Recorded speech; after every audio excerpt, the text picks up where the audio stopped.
Bro, We're in the finals. the Indiana Pacers are in the NBA Finals, bro. We're in the finals. So welcome to episode 71, the bonus episode. You received a few messages from some of our friends and fans of the show who hit us up and were like, yo, we need y'all to do a finals breakdown. Yeah. Up a few days ago, we're like, let's run it. And we were like, great idea. So big shouts to the people who hit up Pops and I, who asked for this bonus episode. It wasn't even in our wheelhouse. We weren't even thinking about it, but we're here. We're glad to do it. And you guys were absolutely right. So episode 71, the NBA Finals Breakdown bonus edition. Today is June 4th.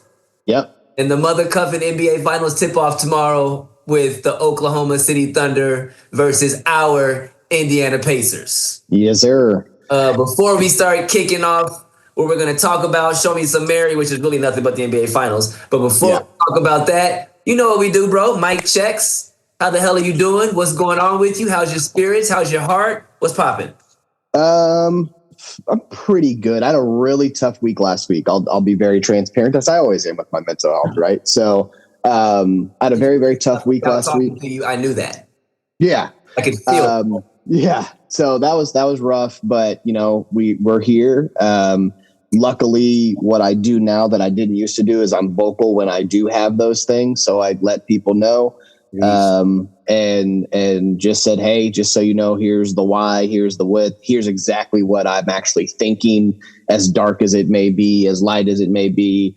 This is where my brain is, right? So just so everyone knows, we're on the same page and we can kind of move on from there. So feeling better this week. I'll be honest with you, the Pacers being in the finals really, really helps that. Let me ask you a question. Yeah. And this is just a vulnerable question between two people who love each other, brothers. Like, when you are experiencing that, what can I do as your brother and one of your best friends to help you through that? I don't think, obviously many people ask. Like, I told my boss where I was mentally just because I feel like she should know why I'm quiet at work. I told wifey, I told mom, just like, hey, if I have, I haven't responded to you, I haven't done this, here's the why, here's what I'm thinking. There's not really a good answer to say, what can I do besides I know that when you say, what can I do? It's genuinely what I can do and it's not a check mark activity where it can be, right? Like there's so many people in our lives where we're just checking off the box. Okay, I did it and I can move on now. No. I think it's just the knowing you're there and available is probably the biggest thing that anyone can do when somebody's kind of going through some stuff mentally. It's always a constant like readjustment, and I have my good days, have my bad days. But like I said, the one thing that I love about myself is I'm just more vocal about it, which helps me. I used to be just so quiet and just sit in my darkness, and that's not what's good about it. I try to go find the light and be around people that are, bountiful when it comes to light. So that's what I'm doing. But no, I appreciate that. Like you do exactly what you should do, and that's say stuff like that. My dog. Okay. Well, you're loved. I appreciate the vulnerability. I'm glad that you're having a better week, and we will continue to navigate through this together as we always have. Always. My dog. How about you? What's going on? You were like dragon yesterday. Bro, literally Dungeon Dragon. Dungeons and Dragons. What I realized is What I realized is last week I had no energy. Like I told you, like I was exhausted last week. So I feel like me being sick these last few days is the tail end of my exhaustion and then me being sick. And also running around the Memorial and running around Breakaway, covering for clients at the gym and covering for other trainers at the gym, and doing the stuff that I've been doing the last pretty much 6 weeks nonstop. You know me, I won't stop until my body makes me stop. So my body finally this last few days was like, nah. So I've taken a nap for at least 3 hours almost every day this week just because I've been tired. So I've been listening to my body, and that shit is so important. I haven't touched a weight. I haven't went for no runs. I haven't done no cardio. I've been listening to my body. I love that. So important, people. Listen to your body. So we're good now, much better. Still nasally, as you can probably hear. Still got some stuff going on. Probably by this weekend, I will be back to feeling like Brian Franklin peeing once again. I love that. For sure. Was Tej here? You saw Tej, right? Yeah, she flew in quickly for Marcus's friend that's pretty much like in hospice. I think that's the word that I need to use. About to cross over pretty soon. Yeah. So they were at Ashley's, so I drove out there really quick just to see him. That's what's up. Like an hour and a half, 2 hours, just like, hey. And then they were out at 6 a.m. Sunday. Like it was a very, very fast little thing. I'm glad somebody touched. I'm glad somebody touched base. Yeah. So much going on. Because right. And that was like when she originally set the dates, I was like, ooh. I'll see what I can do. Going on this weekend, dog. There's so much going on. So I'm glad you saw her. Shout out Tej. I'm glad someone touched base. I love that. And I also love that there's no pressure. Like she's here for it, like you know what I mean. No love, maybe there was just no way I could have gotten it. So, shout out to Tej, Marcus, and the family, all of that. All right, we good there? Yeah. Got all that real shit out of the way. Love, motherfucking Indiana Pacers. Here we go. Show me some Mary. What's on deck, bro?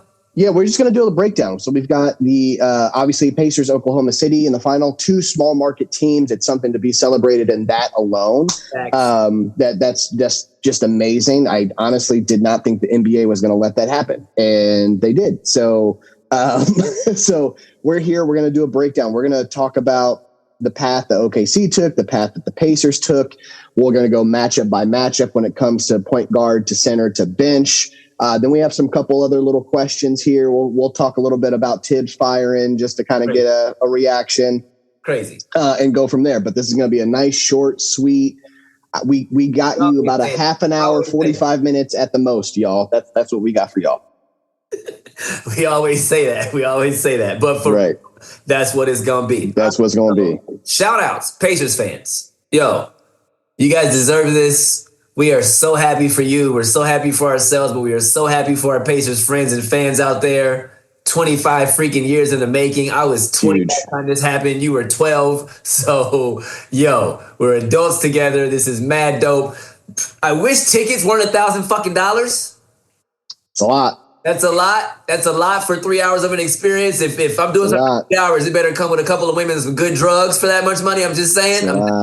That's a lot of money. So I'm going to make a game. You might find me outside watching that game with them niggas, but you are not going to find me in there. What would you spend $1,000 for to go do for 3 hours? Man, not a lot. Not a lot. I'm close to this. I'm. You still on the cusp? I'm on the cusp of grabbing a ticket. I don't know that I can actually pull the trigger. I think I will actually make my decision tomorrow at 2 p.m. when the official tickets go on sale for game 3, 4, and 6. Oh, they're not on sale. The official tickets aren't on sale. The official tickets start tomorrow at 2 p.m. These are all the resales and all of that stuff right now. But again, I don't think that they'll be any less expensive. I just think you'll have more options to choose from. Fair. So yeah, I don't know that I can physically do it. Fair. But if I get a wild hair and y'all see me in a seat on Friday, y'all see me in a seat on next Friday. I can't make any kind of promises to nobody, including myself. About to be Waldo on these hoes. You just might find it, nigga. You just might find it. The camera might span and you might see me doing this. I don't know. What's up? Yeah. I might not tell nobody. I don't know. We'll just see. I might not even know. Like, nigga, what you doing at anything? Like, yeah, like no one may know. Got a seat. Yeah. We'll see what happens. All right. That's what's up. Big ups to Pacers fans. We need to take a break and come back. You want to just keep going? Like, how you want to do this? We're on a Zoom call. Zoom call. We're on it.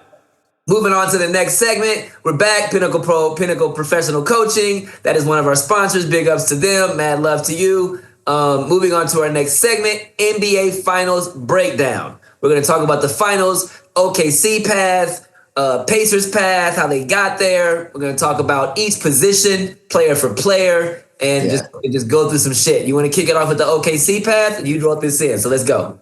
Yeah, let's do. So OKC, they're 12-4 through the Western Conference Finals. Thunder took series in 4-game sweep in that Western Conference Finals. Not surprised. I don't think in their opening series. I'm sorry. Yeah. Not surprised that they beat Memphis. I think none of us were really. Ja kind of had some hurt. Plus, I don't really trust none of them over on that team right now, including Ja. Amen. Especially so Ja. So they swept them. There was a couple competitive games, but they swept them. Honestly, too close of some competitive games. It reminded me of the Celtics Pacers last year, where there were some close games, and you're like, okay, see, you're better than this type of a thing, right? Yeah. Thunder beat the Nuggets in a 7-game series. This is the one that I'm actually very surprised that Denver pretty banged up. To me, this could have gone either way. You had Gordon got hurt, they could have won this series. Yeah, and you had Michael Porter Jr., who I don't really trust anyway, but he also had a shoulder injury at the same time. So that's huge. No, his shot was off, and it made sense. Obviously, Jokic did his Jokic thing, but I didn't really believe in Denver most of this season because they're not quite the same. Oh. So to take OKC to a 7-game series actually made me feel like they have weaknesses. After firing your head coach which was also stupid. Yeah. So that one was one that was, you got some questions. I have some questions. I got some questions because of that. Okay. And then Thunder went on to the Timberwolves 4-1. Timberwolves kind of got exposed in there. There's a little bit of a mixed thing to me, right? I think it's the Timberwolves not being quite ready, a piece away. Because to me, you're talented enough because you won by 40 in one of these games. 40. Right? So to me, there was the mental part wasn't there in majority of those, including Ant. I think there was some young thing where I'm like, interesting. That is a phenomenal segue to something you didn't even see me write in there. I didn't. I just looked at it. I didn't even see that. So there you go. Western Conference Finals, Dallas last year, OKC this year, both 4-1 losses. So I got 2 questions for you. Number 1, what will it take for Minnesota to get over the hump? What are they missing? Oh, man. They need another non-Julius Randle scorer. Okay. Julius Randle is too up and down, and roller coasters make me nauseous. So, that was a bar, right? That was a bar. I'm sorry, Julius, you can't go out and score 30 something that first game, and even though it's a loss, you're like, oh, Julius Randle's ready to play. And then you go out and do your 7-8 points, being the size that you are, being the dog that you are, and what your type of game normally is. You're not a facilitator. So, you're not really picking up the slack in too much of another area. You'll have 14 assists to make up for it. Yeah. You're okay on the defensive end, but you are an offensive threat most of the time. And I think he's just too inconsistent to play next to him. And then Gobert, it was a glitch that he had 27 in the playoffs or whatever. Not an offensive threat at all. Not an offensive threat. He looks goofy on the offensive side of the ball. Defensive side of the ball, he looks great. He looks goofy on the offensive side of the ball. He's basically Cat on the defensive side of the ball on offense. Jesus, Lord have Jesus. We'll talk about that. Other question, is Ant-Man too immature to lead a team to the NBA Finals, to the NBA championship even?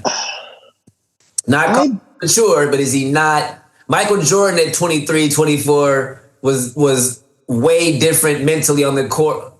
Yeah. LeBron at 22, 23 seemed to be a little bit different mentally. Kobe definitely was. Ant-Man is a dog. Ant-Man has a dog in him, but is he still a little bit too playful? Or no? Maybe a little bit. I think he has flashes of this killer instinct, right? He's a killer. He has flashes of Michael and Kobe when you see him on the floor, right? He wants that smoke. The way he gets to the basket, his low ball rise, that when he's in his gather and he brings it down low to kind of stop from hands hitting the ball. Yep. That it gives me Kobe Jordan vibes. That's exactly what I'm asking. Very, very similar to that. He is a young guy. He likes to have more fun than Kobe in that. I don't think that there's a wrong way or that can't be implemented to do that. I just think both of those people, if we're saying Kobe and Michael, had help to win a championship. They had a Scotty, they had a Shaq, they had a Pau Gasol. They had somebody that's going to also contribute to this, because we saw what Kobe was like with no one on the squad. You can score 50, but you're going to have a losing record. Okay. That's fair. All right. That's a good answer. Pacers path. Pacers are 12-4 through the Eastern Conference Finals, through the Eastern Conference period. Pacers in 5 versus the Bucks. We low-key own Milwaukee and took them out quickly. Yes, Dame was missing and he was injured, but I don't think it would have mattered too much. Maybe Pacers in 6 if he's healthy. I don't think it matters a whole lot because I think Carlisle is such a better coach than Doc, so I don't even really think he could figure that out. Yeah. Took on Cleveland, a team that had major injuries with Garland, Mobley, and Hunter, 2 starters and their 6-man out. That did matter in the playoffs, I'll admit that, but we also were 3-1 versus them during the regular season, so let's just call that what it is. We were 7-2 versus the Cavs overall this season. Sometimes matchups just matter, bro, and we're a very tough matchup. Yeah, the Cavaliers. Like it just is what it is.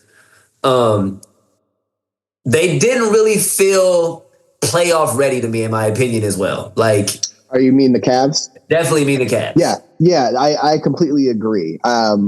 They're a great team on paper. Great regular season. Great regular season.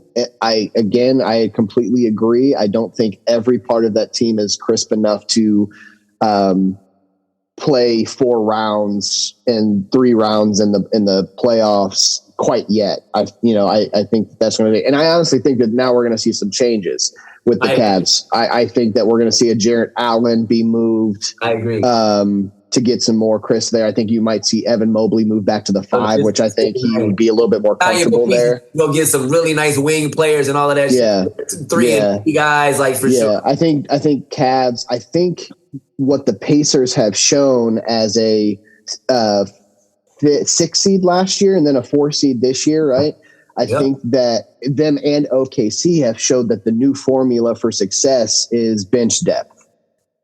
And you got to be able to play a 9 to 11 man rotation depending on what your roster looks like, and it just adds to the playoffs, and like you're never tired because you have somebody that can just step right in. I think that's the biggest thing, the key to success now.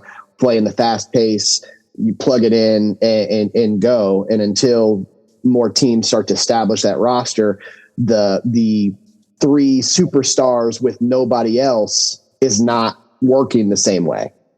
Fair. Pacers isn't.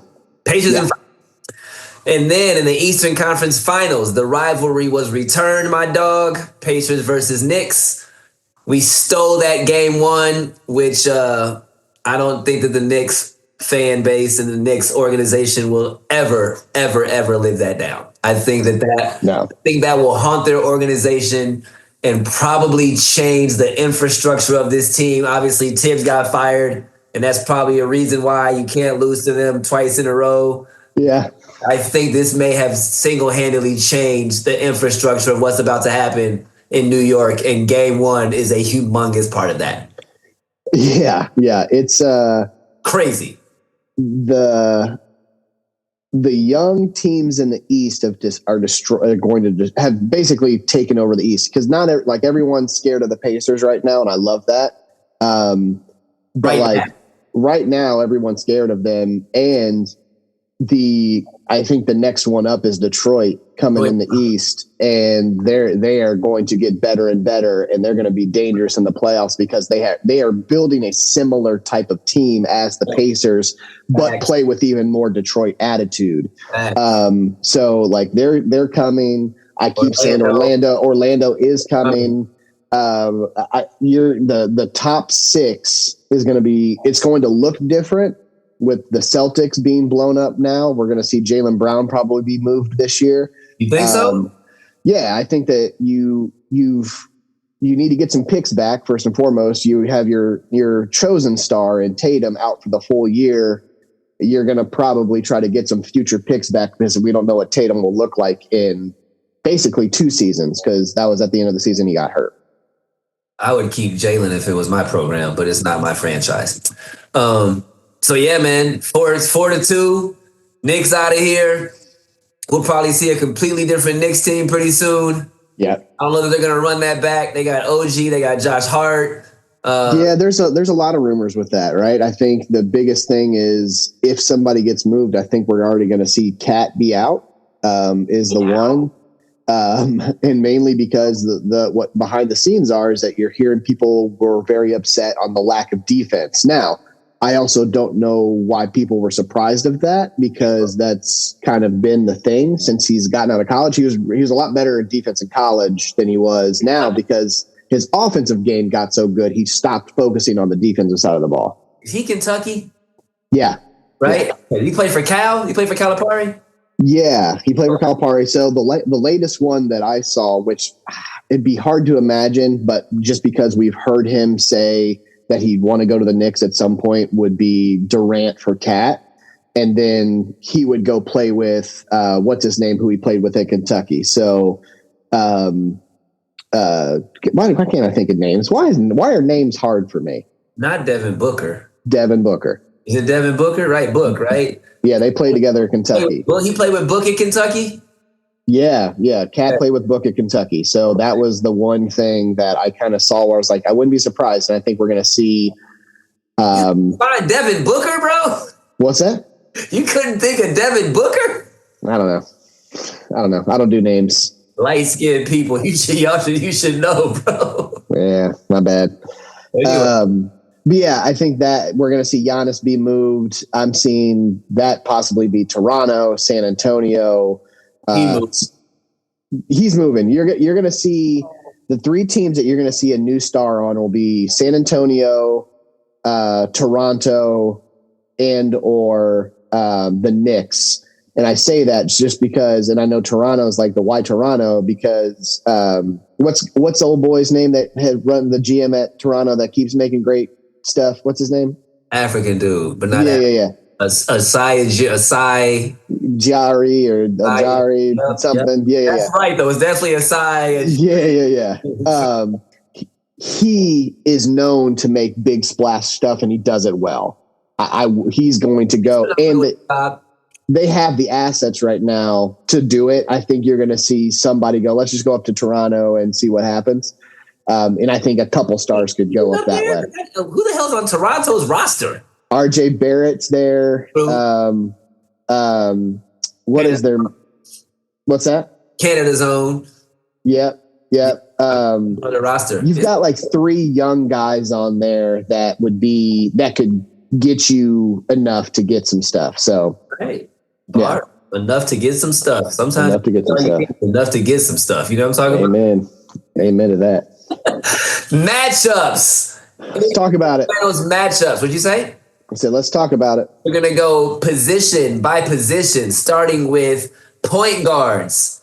OKC's SGA versus the Indiana Pacers Haliburton. You want to talk about it? What you want to do? I don't know how much there is to talk about on this one, but we know what SGA is going to do, right? You know, he's MVP this year, bucket getter, as you wrote, which I love because it's true. It's annoying, but he can hoop, right? He can hoop. Yeah. 32.7 points, 5 rebounds, 6.4 assists. That's regular season. Is this the 39 points, 8 rebounds versus Indy? Is that in their 2 games this season? In their 2 games, that's what I thought. Okay, so plain and simple, he's going to get his. I think the one thing is how can we limit free points? Fair. Free throw line. How can we limit and not get into close to double digits in free throws? That's the one thing. And he's going to get to the free throw line. I mean, he knows how to do it. That's part of his game.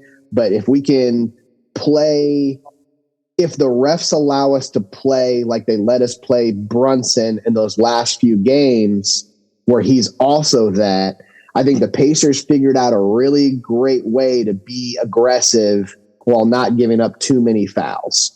You just took the words right out of my mouth. We just saw this same similar type of style with Brunson in this last round, and hopefully Carlisle is on it. I agree completely. And a big part of that, right? The chess match that is coaching or the leaders on the floor have to be vocal in the right way with the refs to go, I need you to look because you said that's a foul, but he's holding me. The longer it got into that series in the Knicks, the refs started looking for Brunson causing the foul and Cat causing the foul more so than arm and all that shit. Yeah.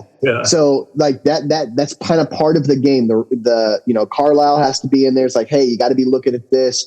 The Haliburtons, the TJ McConnells, they have to be in the refs. Like, hey, at timeout, like, hey, ref, just so you know, he's doing that. Can you just keep your eye out on that? Like, you have to be able to do that in the right way without getting a tech, without complaining too much.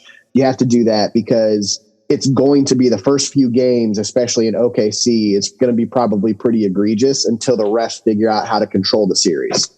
Bars, he will get his. And then you got Hallie, Mr. Overrated himself. Facilitated first, that you said, but he can get buckets. Average 18.6, 3.5 rebounds, 9.2 assists in the regular season.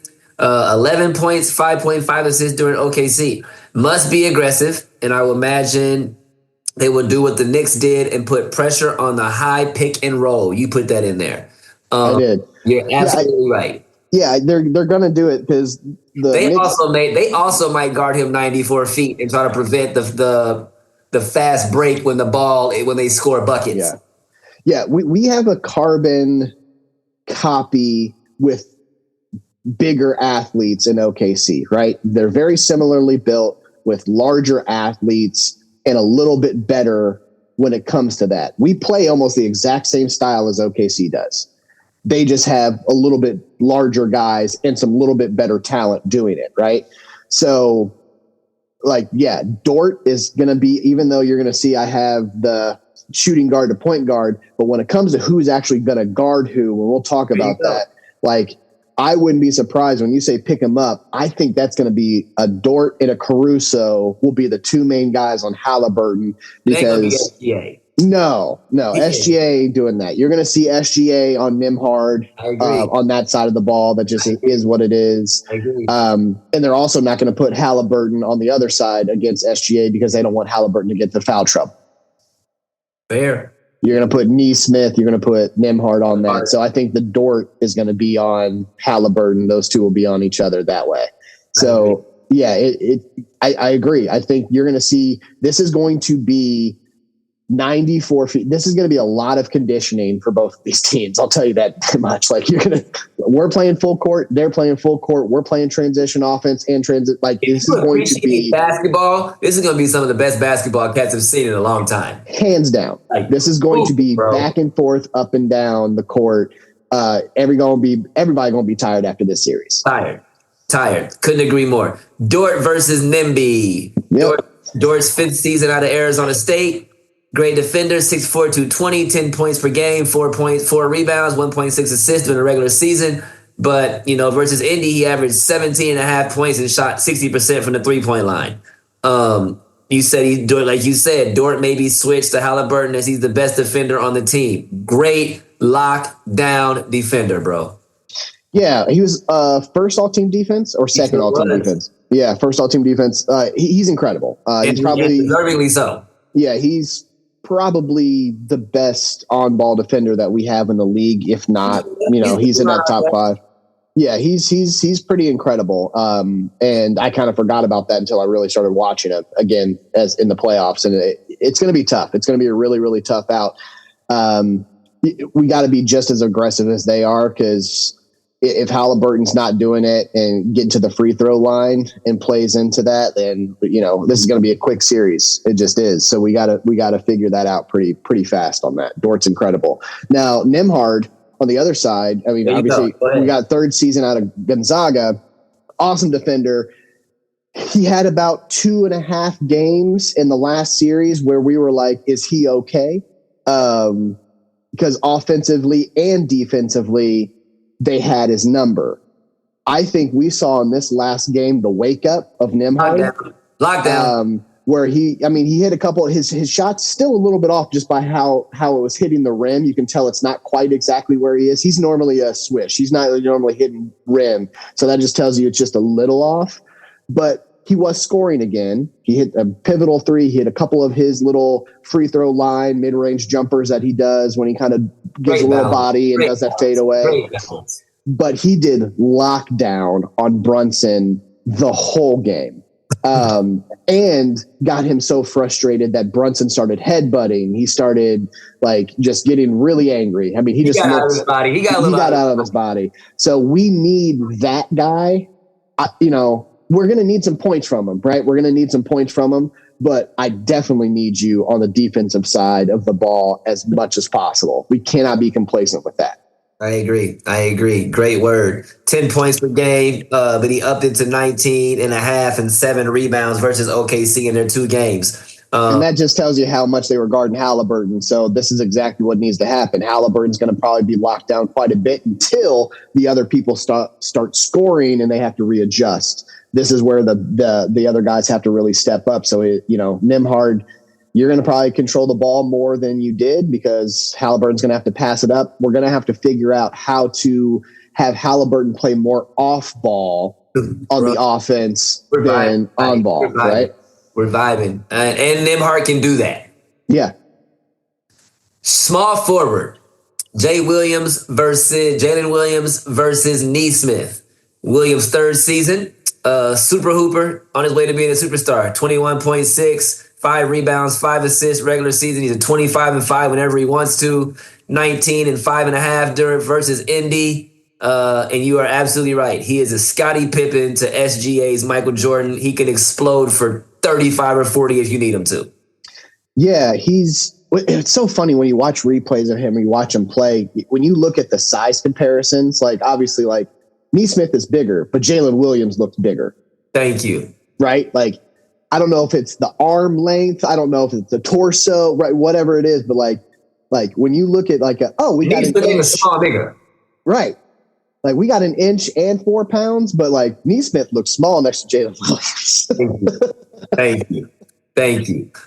Speaking of Neesmith, though, 5th season, 6'6", 215, super defender, super smooth hooper, as we know, 12 points, 4 rebounds, 1.2 assists, but that doesn't really tell you enough about his game to me. And also versus OKC, he actually has only averaged 7 points and shot 33% from the 3-point line. And I say that because his 3-point shooting is going to be pivotal in this series, which is why I mentioned that. So I would like to say that this 7 points is an anomaly, and he's probably going to really average his 14 to 17, which is what we're going to need out of him if we're even going to stand a chance in this damn series. Yeah, for sure. I would imagine, as much as I was not a huge fan of having close to 7 days, 5 days rest or whatever, I like kind of keeping moving. I'm sure his ankle loved having the rest that we had. So I'll applaud on that point. As what we finished that on Saturday. Was that when we won that game, right? Wrap it up. Yep, sure was. Yeah, so I'm sure he's feeling great. I'm sure Turner, because I actually think Turner, and we'll talk about that, is a little hurt. I think he's more hurt. You see him going back to the locker room quite a bit during the games. He comes right back out, but he's getting something injected or wrapped up. Something's happening. You don't just walk back there. What you doing back there? Yeah, let me snort some coke real quick just to get my energy real fast. Yeah, so I think Neesmith's ankle is probably loving that. And we'll talk about somebody else's ankle here in a second. All right. Power forward, Chet versus Siakam. Home grit. Yo, I gotta give it to Chet, bro. Yeah. Chet actually impressed the hell out of me this season. That white boy can hoop. I didn't see this one coming from him out of Gonzaga. 15 points, 8 rebounds, 2 assists in the regular season. Nothing really changes much in the playoffs for him, but he's shooting almost 40% from the 3-point line versus Indy. I didn't know he could shoot that thing like that. Might fucking really be a problem bro. This is my matchup of the series. Amen. This is my matchup of the series. We have to win the matchup. Yeah, Siakam, 10th season out of New Mexico. and I kind of been here before, right? Like he ended up being our Eastern Conference Finals MVP over Haliburton. Still one of the funniest videos I've seen of Haliburton not getting that one. For sure. Yeah, that was hilarious. But 20.2 points, 6.9 rebounds, 3.4 assists regular season, 16.4, 2 assists against OKC. He needs to be in that 20-point range. I think he can do that against Chet. He needs to be in the 25-point range. And again, remember, this is an OKC team that still had this record, and Chet and Hartenstein were out for a big chunk of this, season. So, they were both out for like the first 20 games or something like that, if I remember right. So I think you're going to see this matchup, because on the defensive side, when it comes to Siakam going against Holmgren, I think Siakam did a pretty damn good job against Cat when he was on Cat. I think, he still can get his, but you slowed him down enough. Holmgren ain't that big. Thank you. So you ain't just gonna body Pascal for this. No, he's not OG faster either. OG was doing him. No. You know what I mean? Different styles. But I will say this: Siakam's footwork underneath the basket is better than Chet's right now. Right. And so when Siakam gets him posted up and he uses his little shoulders and feels it, Draymond Green came out and said that he was one of the hardest people he ever had to guard when it comes to playoff time, and he was like the only one that he felt like he actually got me, one of a few people. Yep. I think you can get Holmgren. If you can get Holmgren into foul trouble, that's going to be a big key to this one, and I think that you can. Okay. Just keep him uncomfortable. Keep him uncomfortable. Yeah. Keep him uncomfortable. Moving on. Center position. Your boy Isaiah Hartenstein out of Germany versus Miles Turner. Big body veteran Hartenstein knows how to hoop, control the paint, plays well with other role players, a rim protector. Part of the reason that the Knicks are not as good defensively, if you ask me. I think that losing him was humongous for them this year. 11 points, 11 rebounds, 3.8 assists, complete double-double, man. Numbers come down versus Indiana. Could have just been, not playing as much, whatever the case may be. Then you got Miles.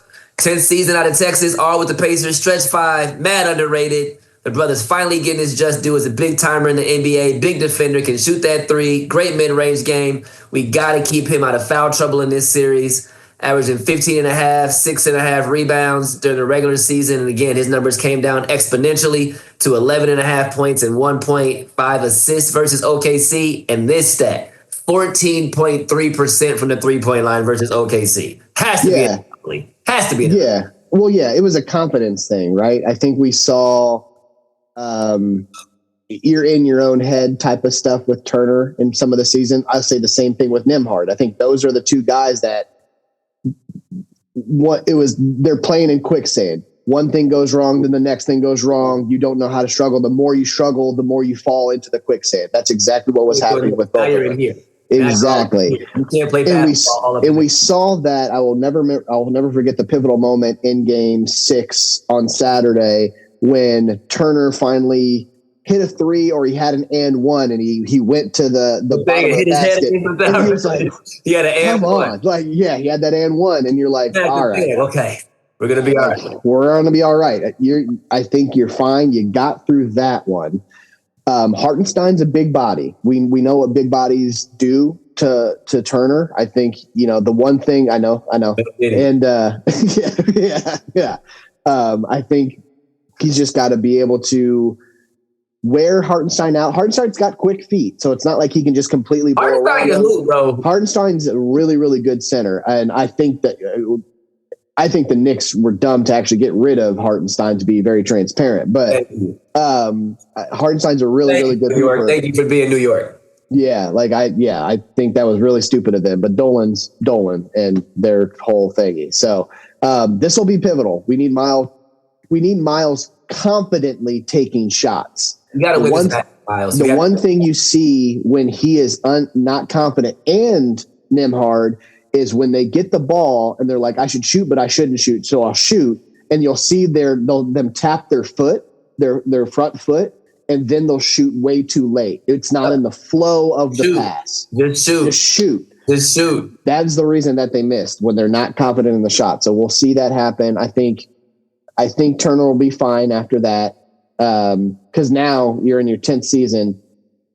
You're going into a contract year. You better figure it out. Figure it out, buddy. All right, real quick before we move on, I was going to say, who wins the matchup? Give me a name. SGA versus Hallie. Who wins? SGA is going to win that matchup, yeah. Short versus Nimby. Who wins? They both do kind of different things. I'm going to say, I feel really confident in this one. I'm going to actually say Nimhard wins this matchup. My dog, Jalen versus Neesmith. Who wins? I think they even each other out. I think they even each other out. I do. Chet versus Siakam. Who wins? I think solely because Siakam's more of the actual second option on the team. I think Siakam wins this matchup. Hartenstein versus Turner. Who wins? Hartenstein. It's either Hartenstein or washout. Okay, that's fair. It's either Hartenstein or washout, which I'm okay with. Okay. I think you're going to see this go by game to game. You're going to see probably 2 to 3 games of Miles Turner being Miles Turner, and then you'll see some other ones that are like 10 points, whatever, like that. So it'll balance. Okay. Moving on, talking about the bench. OKC bench, Caruso, Carson Wallace, Aaron Wiggins, Isaiah Joe. What do we think about their bench? You said Caruso will be more likely to guard Haliburton after Dort. We talked about that earlier. Yeah, bench play. Very similar to ours. Very similar to ours. Obviously, I can't believe how similar these teams really are, bro. Like, this is crazy. Yeah, Caruso very similar to the TJ McConnell, but just a better defender. Way more and a way more athletic, better 3-point shot. TJ McConnell more feisty. Makes bigger plays when it comes to steals here and there. I think his are more exciting, more annoying, more of the nag. Yeah. I think the big one with this is Toppin. To me, is the best athlete coming off the bench when we go matchup to matchup to the bench. He's the best athlete that we have, right? When it comes to these benches, he's a guy that technically, if he wanted to, could go score 20. Okay.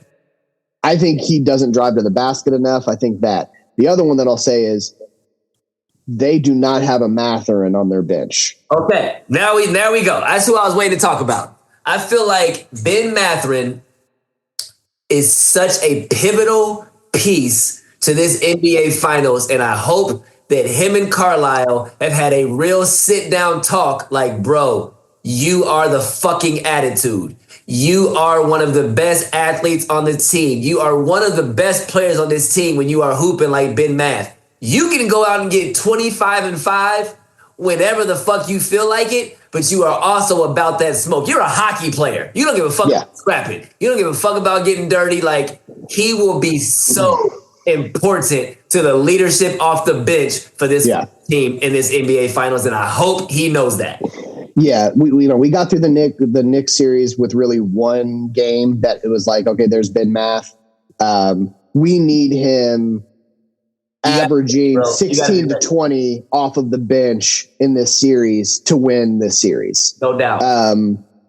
He's got it. He's our guy that gets to the free throw line. He's our guy that does get the attitude. He's our guy that gets annoyed. Like he's TJ McConnell, but scary, right? Like he's he's actually we'll go fight. Like if you want to go fight, we'll fight. Plays hockey. You know what I'm saying?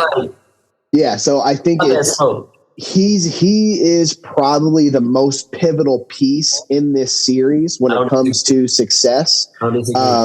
Shepherd, I just need you not to make mistakes. Hit a couple threes, but keep he shuffles his feet very, very well. So I like him on the defensive side of the ball. He's going to be pivotal as well. I love Bryant and Tony as our kind of two, depending on what kind of size. The fact that we found 5 centers this year. I mean, 2 of them got hurt. That really any of these guys can contribute. You have to applaud Tony Bradley, the fact that he got a 10-day contract and then we signed him for the rest of the season, and then he can go hey, because I need more size, Bryant, you're going to sit down, and he's ready to go. He's the bigger body. He can go get a rebound. He can hit a couple free throws, and that's all I need from you. Like he's our, that's amazing. The fact that we got Bryant for a second round pick is crazy to me when we lost those guys, and he can go hit 3-3-pointers real quick and be really the savior of that game. Great in the locker room, great on the sidelines. Just stay ready, bro. Yeah. Stay ready. Yeah. So I like our bench more than OKC's, to be very transparent. That was my next question. And then you have they're being very silent with how serious Walker's ankle is. That was really nasty. The fact that Carlisle said he's just out the first 2 games, or minimally the first 2 games. Because if there's actually like a surgery needed, they would have already said he's out. We've already had surgery. Right. So that was probably one of the worst sprains that I've seen, if it's just a sprain. That shit was all the way on the floor, bro. But if for some reason we can get Walker back, I think we're golden. Okay. All right. Moving on. OKC was 2-0 versus the Pacers during the regular season. December 26th, they beat them 120-114, and then March 29th, they beat them 132-111. You moved on. You put on some playoff ranking statistics. Talk your talk, dog. Yeah, and I'll go back to that. Let's remember December 26th of 2024, that wasn't even the Pacers yet. I agree. That wasn't the Pacers yet. So, they were at that point where they were playing up or down to the team that they were in front of. So Haliburton didn't get his rest. We didn't start to see the Pacers be the Pacers until really starting of January and really closer to All-Star break. So that one was great. And that 132-111 was close most of that game. Yep. They just went on that last run. So, it's not a bad little sample size of what this series can be. But when we go to playoff ranking stats, pace of play, we have OKC. Of course, they are first in pace of play. Indy is second. Fast break points, OKC first, Indy second. Points off turnovers a game, OKC first, Indy second. Turnover differential, OKC first, Indy third. This is going to be one of the best finals we've seen in a while. I could not agree more. We'll make our predictions and our final words in the fine print, what we think is going to happen. So we're just going to move on real quick. You put final question. What you got? Should Knicks have let Tibbs go? Or did Dolan? I think this is very hard for me to say. Interestingly enough, both things can be true. Mm-hmm. Both things can be true. Should they have let Tibbs go? No. Can you lose to the Indiana Pacers in the Eastern Conference semifinals at home in Game 7, and then lose to the Indiana Pacers the next year in the Eastern Conference Finals in Game 6, and have that be okay to the Knicks fans, the Knicks organization, the city? We're talking about the Indiana Pacers, bro. You can lose to anybody twice in a row except for the fucking Indiana Pacers. So, do I understand the fire? Yes. But Tibbs, there was nothing Tibbs could have done against the Pacers, bro. There's nothing he could have done. Cat and Brunson were defensive liabilities the whole series, and that just was what that was. Yeah. I mean, you had some pivotal coaching mistakes. I think that if for some reason they actually won the first game and didn't blow the 20-point lead, we're having a different conversation. Even if they lost the series, but to start the series and you go, it could have been 1-1 and not 2-0. That kind of changes this. Like, okay, you started behind. We already know that you have a reputation of only playing a certain amount of guys, and that's kind of gotten you fired from different places. And you also showed when you went deep into your bench that some of them niggas can play basketball. Correct. The plus minus with Brunson off the floor was better than it was when he was on the floor. By a lot. We didn't know what to do with those guys. We had never seen them before. I mean, yeah, some of these guys hadn't gotten ticks since practice. So cats on that bench can play basketball, bro. Like, yeah. So I think you kind of showed, which honestly probably made it worse for the GM. Like, you got these guys on the bench and you ain't playing them.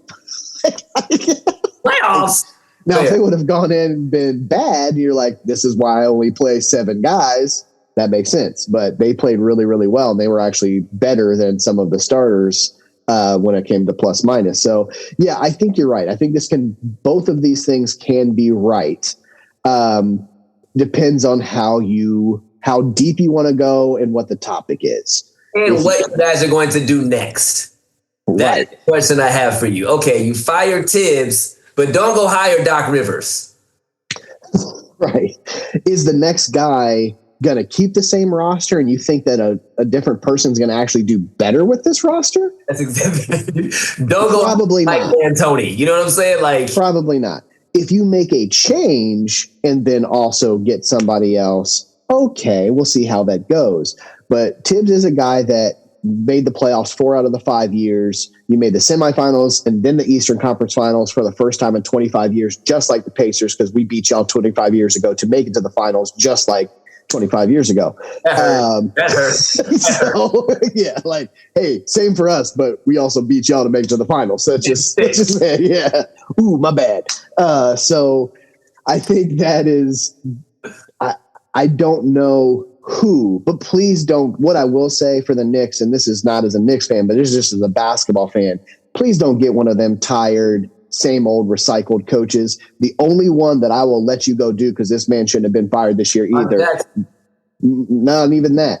Mike Malone. Mike Malone deserves to have a head coaching job, and I think that he would be a very, very good coach for this New York Knicks. I cannot disagree with that. Moving on to the fine print, my brother. Our next segment, NBA Finals words and predictions. If you are a basketball fan, if you value boxing out, transition play, great role play, phenomenal play off the bench, great coaching, stars doing their jobs in their roles, other players in their roles, this will be one of the best NBA Finals. If you take the teams away, you don't give a fuck about Lakers and New York and Miami and big cities and all of that, and you are a basketball fan, sit back and enjoy the show. Yeah. Truly what I think about it. Yeah, I agree. So go ahead. I'm sorry. I just that was what I was just starting it. You can't do what you say. What you gonna say? No, I agree. I think we're about to see one of the most exciting series. What I do hope, as a Pacers fan, is that we don't see like a sweep. I don't want to see that. I don't think that we will by any means. I do think that Pacers are actually ready for this moment. We are going to see some of the best basketball in the NBA in ball movement that we've seen a little bit. This will give you some of that professional college feel when it comes to ball movement and team play, because those are the two things that we have seen. You see two coaches that have actually built teams in an old school way where we are going to win by community and by team instead of by individual. Yes, there are some stars on each of these teams, but they rely on all of the other parts to make sure that the wheels keep turning the right way. This is going to be one of the most exciting finals that we've seen in a little bit. And I don't have to hear LeBron's name. I don't have to hear Luka's name. I don't have to hear Jason Tatum's name. We're going to hear people be elevated, because at this point, we are ready for the next people that are going to, because the old guard is about to move on. The Steph Currys, the Kevin Durant's, the LeBron James.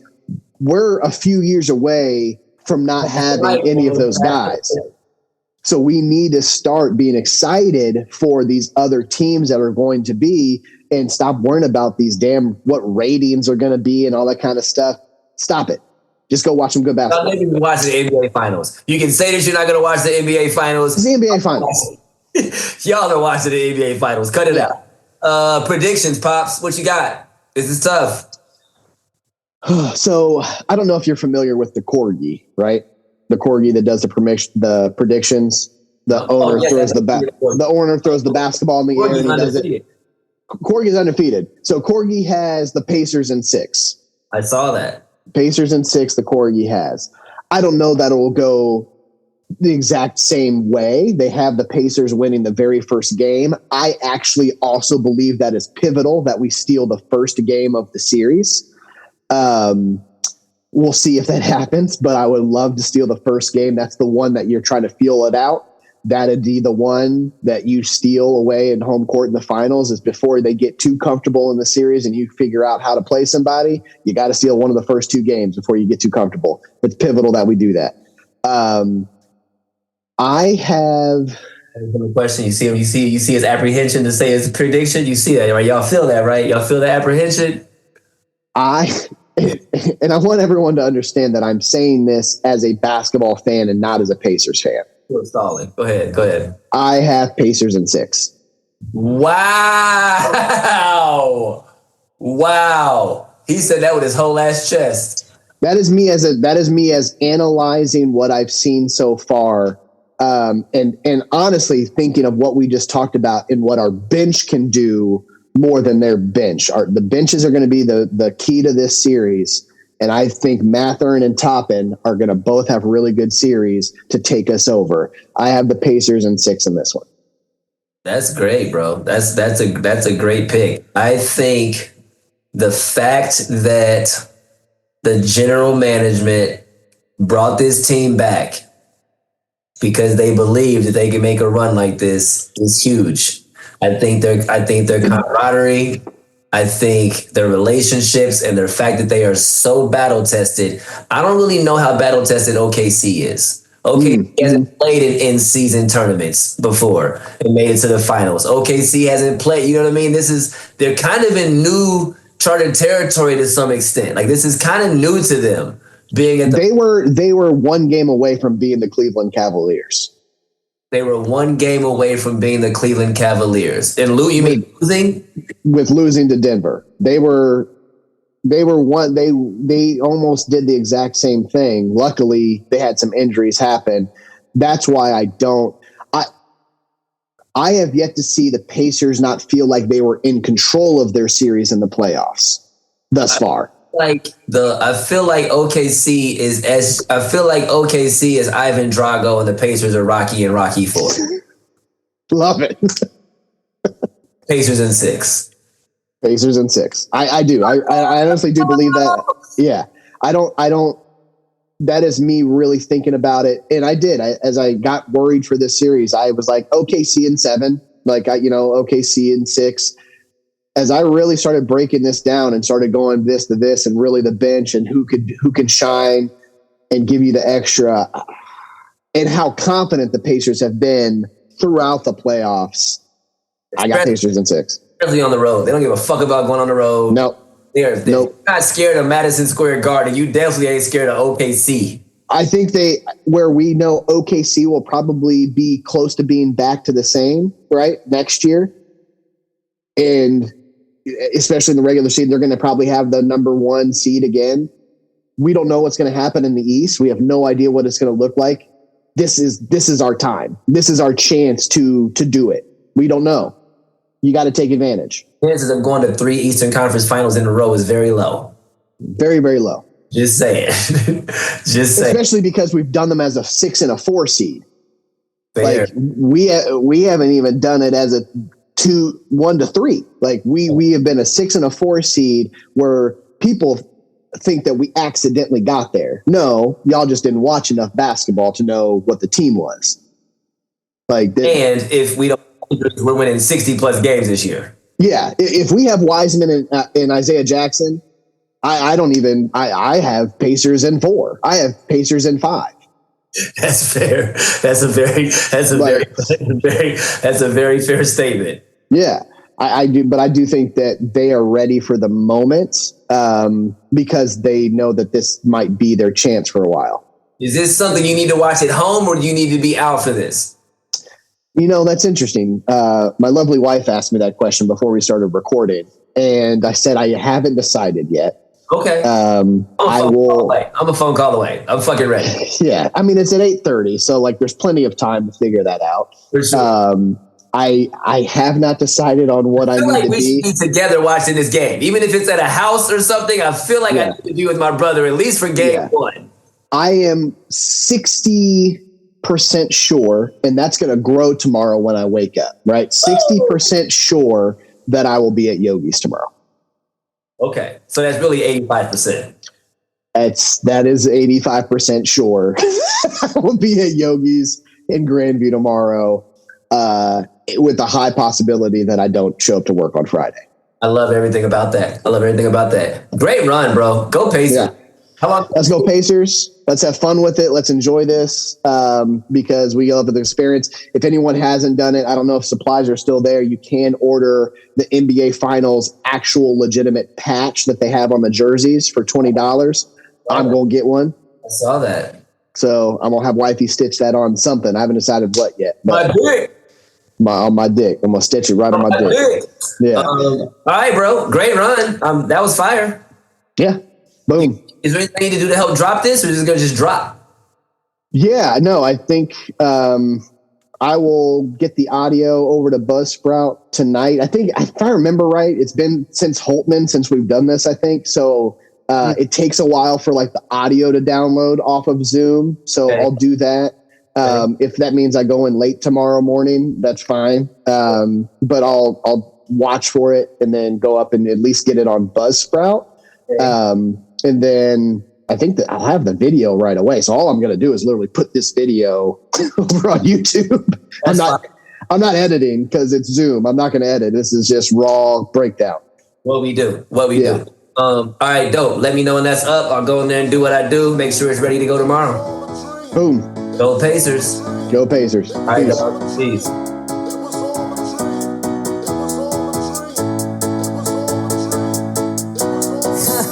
Cause I was like 2 years old, first time I heard a beat drop. Yeah. And by 3 years old, I'm learning how to beatbox. Yeah. 4 or 5 years old when I'm putting on the 45s. Final.